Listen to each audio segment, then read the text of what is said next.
Okay, what was your best slash funniest interaction with an NBA player? My best slash funniest interaction with an NBA player happened on Twitter.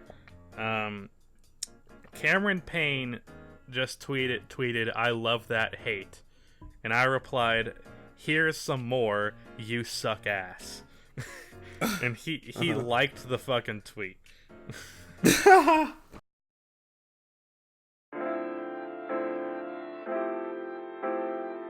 Carmelo Anthony's name has been thrown around a lot recently. He just did an interview with Stephen A. Smith, and as a result, people are talking about his career and talking about why he still deserves a spot in the NBA. Damian Lillard recently said that Melo deserves a spot, then hilariously backed out of it when asked if the Blazers would take him, and Zach LaVine also recently said that Melo deserves a spot. And before this, people were still talking about whether or not Melo deserves a roster spot on one of the 30 NBA teams. Ever since the Rockets got rid of Carmelo Anthony, his name gets brought up all the time. Unfortunately, this is going to have to be another video where I make an enemy out of another player's fan base. Last time it was Russell Westbrook, this time it's going to have to be Carmelo Anthony. Because I don't think Melo deserves a roster spot at all. I think he's proven over the last few years that he doesn't have what it takes to win, proven that he is selfish, and he has proven that he does not belong anymore. Let's talk about why.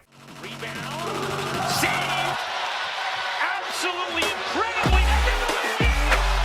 with the acrobatic alley-oop.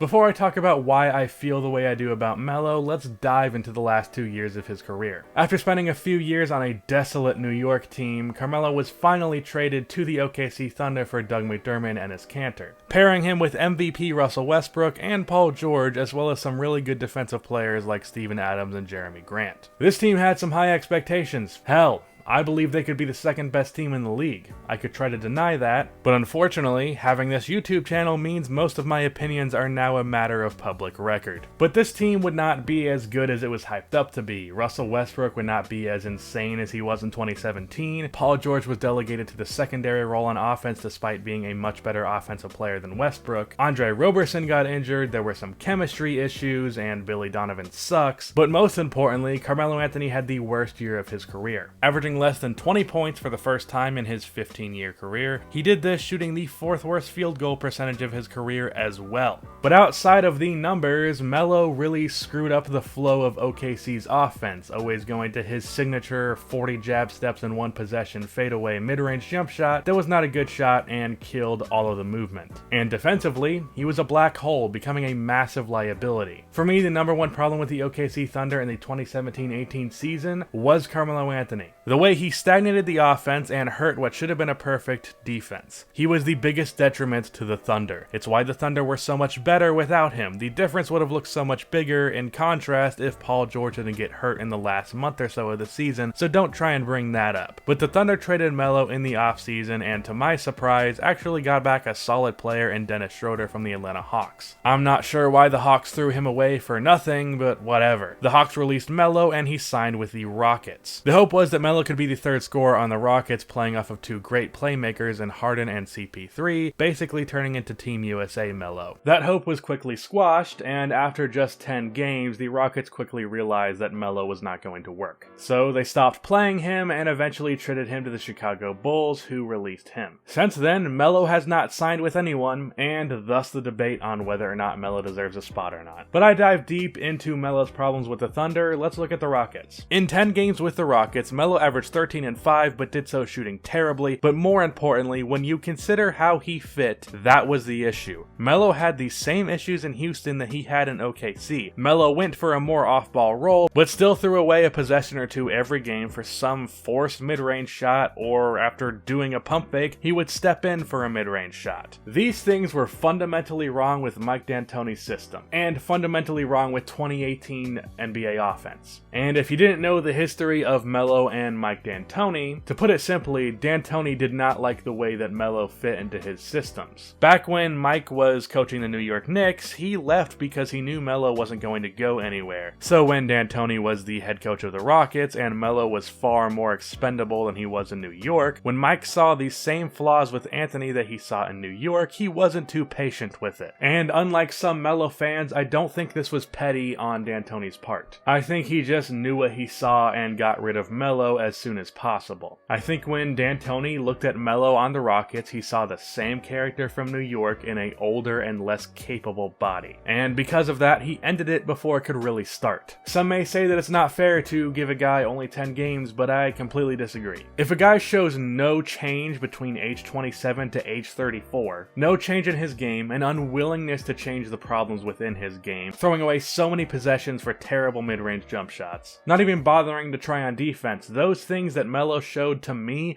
don't warrant more than 5 games.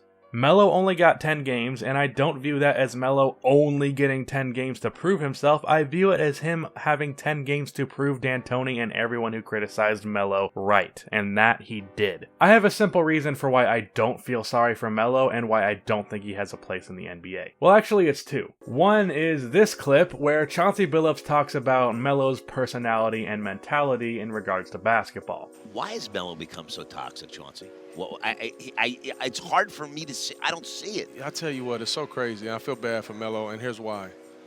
Melo was like a good teammate, man. Like, yeah, it's a great Melo guy. practiced every day. He didn't miss any games. Now, the only thing I will say, and I've even told Melo this, scoring 30 meant too much to Melo. It meant too much because he could have games where he had 20, 22, we win the game, and he's mad. He might have 36, and he's in there, we lose the game, and he's in there picking everybody up. Scoring 30 meant too much. But I think now you look fast forward the tape, and the reason why he's not in the league because he's still worthy is he hasn't mentally taken that step back to say, okay, I'll come in and play against backups. I'll try to help the team out. I know I might not be able to close, but I just want to help. Well, he's not there yet. Right. What's funny about that clip is it seems like Billups is trying to be nice to Melo, but he really screwed him over for now and kind of brings some negative light on his legacy. Carmelo Anthony is a selfish basketball player. He, throughout his career, has always cared more about his numbers and the spotlight than he does about winning. It's why he demanded a trade to New York and didn't go to Chicago in favor of New York. He says differently here. The New York Knicks situation, I was going to Chicago. Derrick Rose, Joakim Noah, I was there, right? I was there. And then I started getting whispers behind the scenes. Yo, look, this person ain't gonna be there. It ain't really right. This and that. And it was all of that started to come up in the midst of my decision making.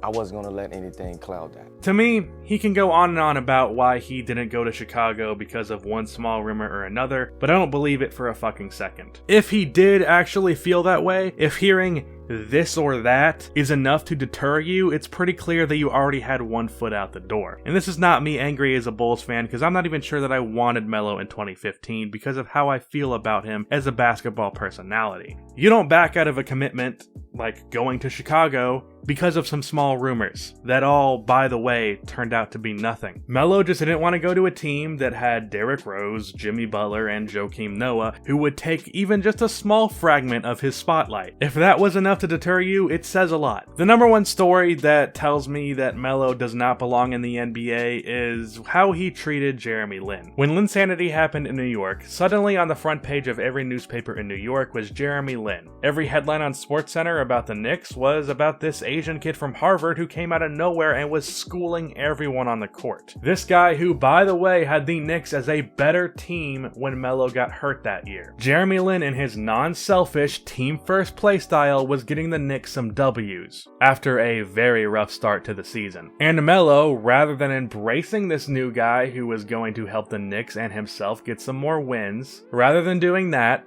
he kicked him out of New York as well as Mike D'Antoni because the spotlight wasn't 100% on Carmelo Anthony. This sent Jeremy Lin on a path to joining a bunch of teams that he did not fit well with, and it led to him crying about his inability to get signed somewhere. And if you find that funny, kindly refer to my last video. Melo has routinely made selfish move after selfish move, choosing numbers over winning, and after most of that talent left his body, all of that selfish attitude was not going to be acceptable in an average NBA player. Carmelo Anthony, through all of his career minus the last couple of years, was one of the greatest scorers we've ever seen. But when you lose that scoring and you're reduced to a spot-up guy with a couple of one-on-one possessions a game left in your body, but you still have it in your head that you're the man, you still only care about numbers, you still have the same mindset that you did in 2014, you don't deserve a spot in the NBA. Period.